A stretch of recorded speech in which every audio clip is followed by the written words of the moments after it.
And we talk about being obsessed.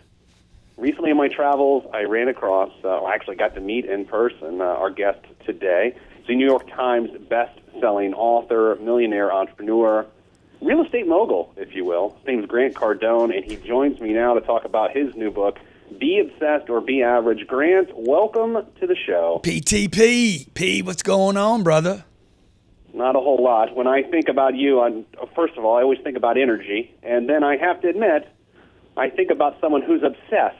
And so when I saw that your new book, which is released on October 11th, Be Obsessed or Be Average, it's sort of the perfect fit and perfect message for you. Tell me about these early obsessions you've had and how they've led to your success. Well, hey, Pete, first of all, I really appreciate both you and your audience, for having me today, because I know time's so valuable for so many people.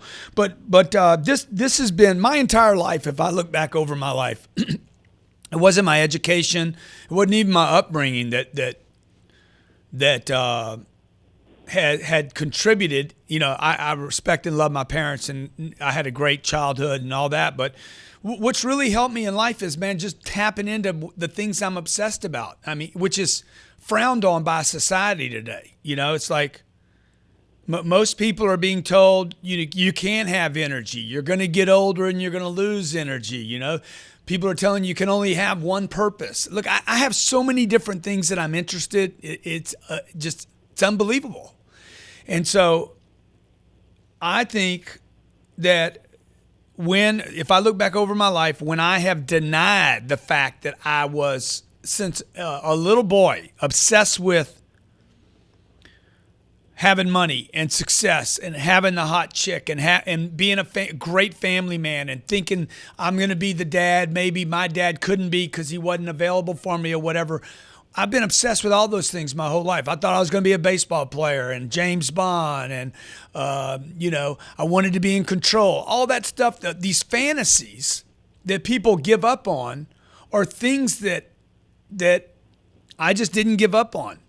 And it's possible. I just know it's all possible now.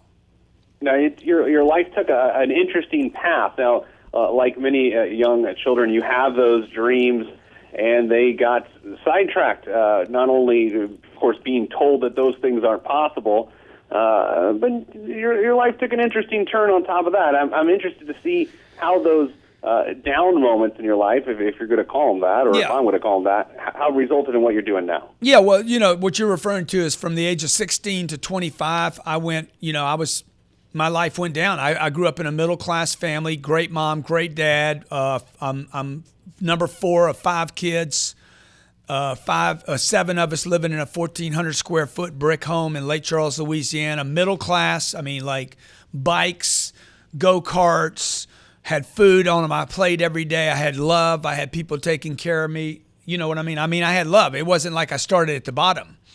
And then my dad died when I was 10. My mom was terrified every day because as a middle-class mother with no ability to create income, she's worried about money. I'm a little 10-year-old kid. I can't help her. I hated the idea that I was powerless to be able to help her, or at least I thought I was powerless. And by the time I'm 16, going through my adolescent angry years, I've lost my dad. I'm pissed off about that. And from 16 to 25, my life went downhill with drugs. Started using weed, and then next thing you know, it's pills, and next thing you know, it's whatever. Got in with the wrong crowds, and for 9 years promised every day I was going to quit using drugs. So here's a kid that grows up middle class with all the possibilities. I'm an intelligent little guy, good upbringing, and I went down the chutes. And by the way, that story is all over America today. Yeah, so basically, if you take the old metaphor, you were born on second and decided to go back to first base for 9 years before you hit home plate. Yeah, no, you mean behind the dugout and then behind the stands and in the trash can. So I went down. I went backwards and went to a treatment center when I was 25 years old, quit using drugs. And when I walked out of that treatment center, the guy said, hey, you need to give up all your ideas. Because I've always wanted to be rich. I've always wanted to be famous, man. I've always had these fantasies, is what they call them, Pete. And he said, look, you need to give up all those ideas, buddy, or you will never, ever, ever make it. And I walked out of there and said, look, if all I'm going to do is not use drugs and I can't have all these other things, I don't care. I'm not going to be satisfied to never just use drugs again. I want the rest of my life back. And I realized today that the reason I went to drugs, man, was because I gave up my obsession with these other things. Drugs are a symptom of another problem. And the denial of your obsessions and your dreams and your gifts and your fantasies is going to turn your life into problems, okay? So when people start acting out in their life, it's because of something they're denying. And my goal with this book is to give people permission to grab your obsessions and your gifts. Don't deny them, okay? Like grab them and fuel them and embrace them. And when you do, you're going to get tremendous amounts of judgment for it, just like I did at 8, 9, 10, and 11 years old. You know, our mutual friend Hank, our buddy Hank Norman, always likes to say there's one lie, and that's lying to yourself that you don't care what other people think. And I totally agree with that. The idea that if you're obsessed about something and you're going after whatever your fantasy is, there's a pretty good chance that there's going to be a hater there to tell you how stupid of an idea it is. Yeah, there's 2 chapters in the book, one on how to handle haters and another one how to handle naysayers. And while haters are the most interesting for people to talk about, the one you need to worry about is the naysayer. And naysayers are the people close to you. They're in your circle. It could be mom. And this happens at an early age, by the way, because the kid, the child, the individual is most open to dreams and possibilities at a young age. So, I remember telling my mom at 16, I'm going to get rich one day. I'm going to help a lot of people. And she says, oh, that's a great idea. Be grateful for what you have. And I love you just the way you are. Now, that's not hater language. Right. But it's certainly naysayer language. And it's coming from your most potent circle, the people that love and care for you every day. And this is the start of the individual starting to deny their fantasies, okay, or their dreams. We'll call it whatever it is. Dude, a dream is a fantasy. It hadn't happened yet, okay? It's reality. The dream is reality once it becomes realized. So I've always wanted to be rich. I wanted to be rich when I was 8 years old. And I remember coming home, I lost a quarter. Going to the grocery store. My dad gave me a quarter. I go to the grocery store. I lost it on the way over there in a manhole. Come home and I'm crying. Oh, Dad, I lost the quarter. I lost the quarter. He's like, that's a good lesson. Never play with money. And my grandfather grabbed me, and my grandfather says, son, the problem was not that you played with money. The problem is that you only had 1 quarter. And dude, ever since that moment, I'm like, I'm getting me a bunch of damn quarters because I want to play with money. And so, go ahead. As people indulge sort of these fantasies and their goals or dreams or whatever we choose to call them, do you believe the idea that there are bad fantasies or bad dreams or Sure. not? Sure, I do. Absolutely, man. People have negative obsessions because they're denying their positive ones. You know? Look, if I plug up the end of a hose, okay, sooner or later, I'm going to get leaks somewhere in the system. Right. So when the individual that has tremendous amounts of unlimited energy, okay, plugs that hole, plugs the end of that, you want this energy to leave, right? It wants to go out somewhere and create products and make new cities and new ideas and new who knows? I want to go to Mars and colonize, right? When that tremendous amount of energy gets plugged up, what happens is it backs up in the system and it's going to squirt out somewhere. So here we go. Hey, you can't have the hot chick, okay? You're not good looking enough. Not everybody can do that. It takes 2, right? All these ideas. You can't be rich. You're in the wrong country. So you plug up all that freaking potential and then it comes out sideways. And the guy now is... he's looking at pornography 2 hours and 3 hours a day. This is how you create terrible products. Okay, you can't have money. Okay, Bart, use credit cards. you can't just you can't go create a business without an education. So now the kid's in school for 17 years and still can't get a job. The point of that is when you plug up these good obsessions, they end up coming out as negative, addictive, destructive qualities like I experience and like so many people experience. When we come back after the break, I'm with Grant Cardone, author of the new book, Be Obsessed or Be Average. He's a New York Times bestseller. We're going to talk about, where his endless energy comes from, because anyone that knows him will tell you that somehow he's tapped this source of endless energy. And number two, I want to know what happens, where you start, age 25, coming out of rehab. We'll do all that next on Pete the Planner. All right, let me save this real quick, and then we'll hit the other segment. Anything you want to make sure we get into, or no, dude, either way? No, you're all good. I'm a little scattered, but you're doing a great job. No, you're fine.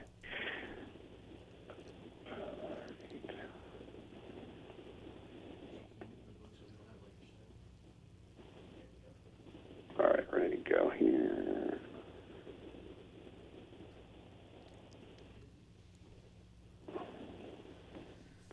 All right, here we go. We're back with Grant Cardone on the $1 Million Plan, New York Times bestseller. His new book, Be Obsessed or Be Average, hits stores October 11th.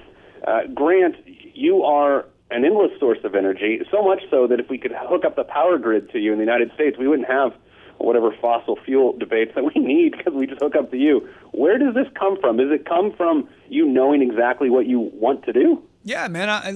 I'm obsessed with the next thing. I'm not looking at the past. I'm a junkie, dude. I don't mean in a bad way. And I'm not talking about being an addict or a recovered addict. I think everybody has this quality. I know millions of people. I don't know anybody, not one person that does not have this ability to go all in on something for a moment. It could be food. It could be an app. It could be a game. It could be guessing something, whatever. All ages. I've seen people that are 90 years old. When they become highly interested in something, the energy just like lights up. I'm not talking about state changes and tricks. I'm talking about when the individual taps into their purposes, not their purpose, but their many purposes. When an individual taps into possibility, okay, like what you're here to really do. Maybe it's a vacation. You're planning on going on vacation, and you literally 3 days before the vacation, you can't sleep at night, so excited about it. What's happening? Why is it? Why is it 4 days ago I was depressed, and now I'm like, I can't wait. Like twice a year, me and my wife go on a big vacation, okay? This last one we did, literally for 90 days. I got 90 days of juice out of that vacation before I even went on it. And to do that, I mean, the reality of the situation is the bigger that trip is, the more you can actually do on that trip rather than a little trip, the more obsessed and the more energy that person's going to create regardless of their age, which means it takes money to do things. It takes support to do things, yeah. And so to that point, at 25, you come out of rehab, you still have, I guess, whatever God-given energy you always had, but you had nothing. You had no money. Or did you somehow? No. Were you the one person that exited rehab with millions of dollars? No, dude. I wasn't Charlie Sheen, okay? I'm walking right. out. Now, let me tell you how broke I am. By the way, money won't help you when you're walking out of treatment because you're so broken. Treatment centers break people. You go in broken, and you leave even more broken. And that is a major problem in our country today. These treatment centers are not restoring the individual. They're just getting him off of drugs for a little while. Because the problem with drugs is this. It's not just what it does to your body and your mind. It destroys the individual's sense of self-respect. I walked out of there broke, physically broke, spiritually broke, personally broke. I'm walking out of a treatment center after 28 days, and the guy says on the way out, hey, man, give up every idea you have of being famous, every idea you have of being rich, every idea you have of the hot chick, every idea you have of being somebody special, lose it today, or you'll be back here, or you'll die. And I'm like, wow, thanks for the pat on the back there, buddy. Appreciate the support there. And I walked out there and said, I'm gonna prove this guy wrong. 33 years, I've never picked up drugs again. And I said, hey, I'm going to take the obsession, the negative obsession that I've had with these drugs for 9 years, and I'm just going to take and throw myself completely in to this new idea of recreating my life, starting with the one thing in front of me right now, which was a job I hated. And I just said, I'm going to become obsessed with this job. The guy I worked for loved it because I turned his business around. And I threw myself 100% into what I was doing that I didn't like until I became great at it and did like it. Let's pick up there because I've always argued that people, when they hate their job, it creates the situation in which they can never succeed because they refuse to give their all to the job they hate. And what you're saying is when you actually realized that and flipped it, things began to take off. Yeah. A guy told me one day, I was in sales, okay? I hated sales.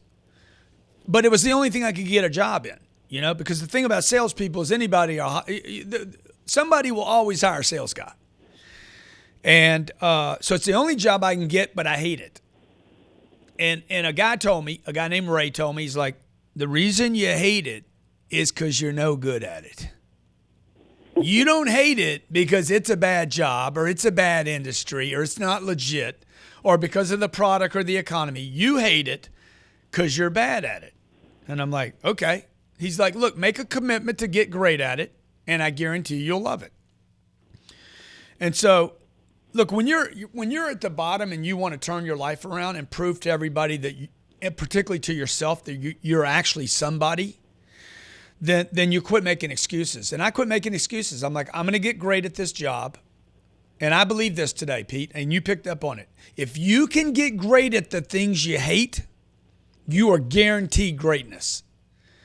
And I feel that way, right? Yeah. Because I hate, actually, this sounds horrific.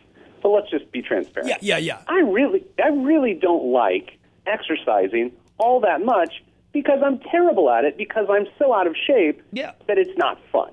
Yeah, right? Exactly, dude. But once I do it, I'm good to go. Dude, you get 14 workouts in 7 days. Get obsessed with it for just 7 days, not forever. And on the 15th day you walk in, you're walking in a different person. You're like, man, I feel good. I'm strong. I got my legs. I know how to do this. And that's the problem, man. Everybody's going at everything at such an average level. It's what the entire middle class in this country is built on. I mean, if this book was called anything else, if it wasn't Be Obsessed or Be Average, it is Why the Middle Class Sucks. Because the middle class is based on the middle, man. It's not about the income range. By the way, nobody even knows what middle class people make. You could make 40 grand a year or you could make 400 grand a year and still be in the middle class. So it's about average. It's about not having the life you truly want, like something exceptional. And by the way, I believe everyone can have an exceptional life. Everyone can have money. Everyone can have a spectacular relationship. Everybody can have a great relationship with their kids. Everybody can be in great physical condition. But you got to be obsessed with greatness. You got to be obsessed with something more than average to do that. Isn't this the old, everyone wants to go to heaven, but no one wants to die? I mean, everyone wants to be successful, but they're not really willing to move past average. Yeah. And to do that, and what I'm trying to say in this book, and what I think I say is, look, you got to be obsessed. You got to be all in all the time. And to do that, you need to have your spouse, whoever you sleep with at night, or your parents, or wherever you are, wherever you live every day, you need to have those people supporting you being all in all the time. Okay, so we got to dig into this because there are people listening right now, and I know this because I email and interact with them all the time, that want greatness, that want all the dreams, they're ready to run for them, but the person they've been married to for 6 or 7 years is still living that sort of average mindset. Yeah. How do you rectify that? Dude, I've worked with companies like Google, LinkedIn, some of the biggest companies on this planet, billionaires, guys. A buddy of mine just sold his company for $21 billion. He's like, hey, this thing that you're hitting on with the family, the spouse, the partner, okay, the CFO that doesn't want to grow, all the people at the kitchen table, okay, at Thanksgiving and Christmas, because when you start tapping into this obsessed thing, you're going to be called a control freak. You're going to be called greedy. You're going to be called never satisfied.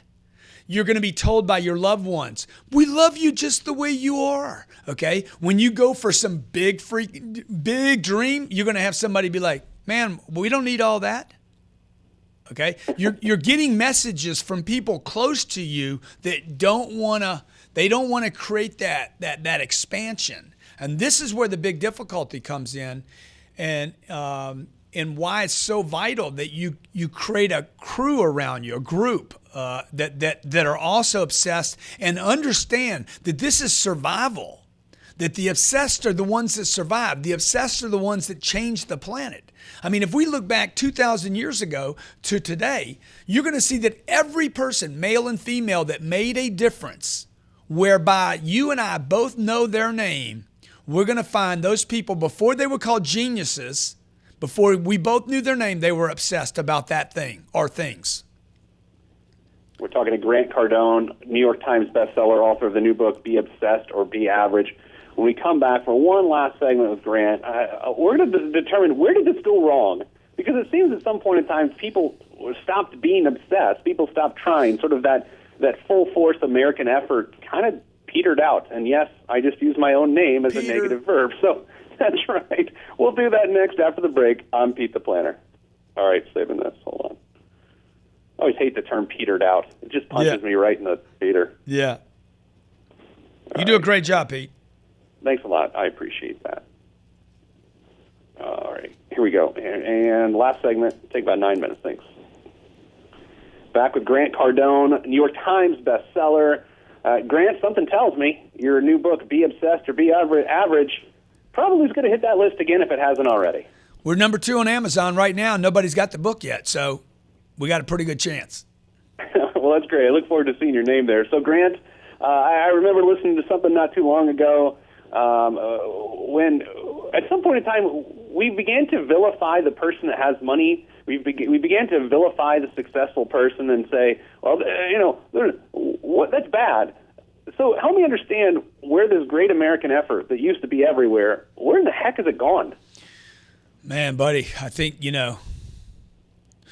we've been lied to. I mean, bottom line is, people have been lied to. And I knew this when I was, the lie is that the middle class is where freedom is. And the middle class is nothing but a big trap. The middle class is basically a voter pool where politicians promise to take care of this group, these 250 million people in the middle class that are basically nothing more than prisoners of homes, 401 kios they can't even access, and an education that failed them. So when I was 16 years old, I knew it. I knew it. I had the first, delusions of the middle class thing, because my mom kept telling me, be grateful for what you have. You have so much more than I had. Why aren't you grateful, you little punk? She was so frustrated with me because I'm like, what do I have to be grateful for, man? We're worried all the time. My mom's clipping coupons every day, okay? That's not prosperity. That is poor, okay? If you're worried about money every second of every day, by the way, this is for all the millionaires out there. All the millionaires out there that are misers, that you only go to Macy's or Bloomingdale's when there's a 70% sale, okay? That is not prosperity. That is boredom, okay? You're basically being suppressed or held down. We live on a planet where money is so abundant on this planet. It is unbelievable. There's no shortage of it, yet everybody's worried about a shortage. So I think where we went wrong, man, is that we start making, I had to sit in class 7 hours a day because we're told everybody can't be great. Why can't I be great? Why can't everybody be great? So why do I have to sit in a class I don't want to have to sit in? Why do I have to learn how to add and subtract when the only thing that really matters is, can I multiply? The middle class thing you're talking about, it makes sense to me in the sense, and I know you're a real estate guy, so feel free to verbally punch me in the face if I go astray here. But I've always believed sort of like the American dream as home ownership, that always seems like a big political trap to me, or trap created via politics. So what are your thoughts on that? Totally agree, dude. The American dream, listen to this. To own a home is an American dream. Okay, this was created by the Clintons, not to get political here, but they basically inspired everybody to have a home because they know people are suckers. The American middle class is a sucker. Okay, and it gets sucked into stuff. Yeah, that's a dream to have my own home, and I'm going to have a little rug out front, and it's going to say Pete is home. You never own the home. It's been a terrible investment for the last 100 years, okay? It doesn't produce income. You might not be able to sell it when you need to. It completely immobilizes the individual, sticks them in one spot, in one little town where you can never be known by lots of people all over the world. We live on a global planet now, global economy, and you're stuck at 323 Loser Street. So, and by the way, you never own the home because the federal government or the state government is going to collect taxes from the property for you for forever. It's a complete scam, dude, to stick people in the ground. And yet, and notice, by the way, how many people did it and how many people in 2010 got punished for it. Yeah, people talk about the wealth gap and how it came to be, and there are a lot of reasons for it. I think homeownership's part of it because the people that end up winning in the home ownership obsession game, not to take your own word and use it against us all, are the banks who then, in that regard, then grow wealth for themselves. So exactly. I'm with you. Exactly. And that's why that gig was done, okay? And by the way, when they finished with the house, when we sold a house to everyone, by the way, they didn't even need a house. Right. Like you should rent where you live and you should own what you can collect income from. That is my posture. I rent where I live because I don't get paid to live there. And I own everything that I can get income from or rent to others. And people will hear that and they think, oh, that's cute, that's great.